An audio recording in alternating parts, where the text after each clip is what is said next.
দেখো আমরা এই ভিডিওতে একটা যোগ করব, কিন্তু এই যোগটা খুবই সহজ যোগ, কিন্তু ছোটোবেলা থেকে আমরা কীরকম শিখে এসেছি সবসময় ডান দিক থেকে যোগ করতে হয়। এখানে 859 আছে আর নিচে আছে 357, ডান দিক থেকে, অর্থাৎ প্রথমে এই 9 আর 7 যোগ করব, তারপরে মানে এইভাবে ডান দিক থেকে যোগ করে করে যায়। বাট আজকের ভিডিওতে আমরা বাঁ দিক থেকে যোগ করবো, অর্থাৎ 859-এর প্রথমে এই 8 আর 357-এর এই প্রথমে 3, এই 8 আর 3 যোগ করবো। তারপরে দেখো 859-এর মাঝে আছে 5 আর 357-এর মাঝে আছে 5, এই দুটো যোগ করবো। তো ডান দিক থেকে যোগ করলে কীভাবে রেজাল্টটা পাবো দেখে নেবো।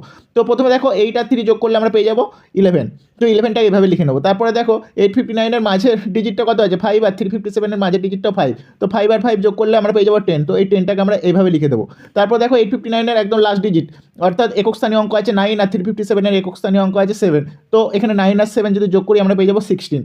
ওকে, তো এবার জাস্ট এটাকে যোগ করে দেবো। দেখো যে যোগ করে দিলে আমরা পেয়ে যাবো, এখানে যেহেতু 6-এর উপরে কিছু নাই তো ফাঁকা, তাই আমরা এখানে জাস্ট 6 লিখে দেবো। 1 আর 0 যোগ করলে কত হয়, 1 আর 0 যোগ করলে আমরা কত পেয়ে যাই, 1 পেয়ে যাবো।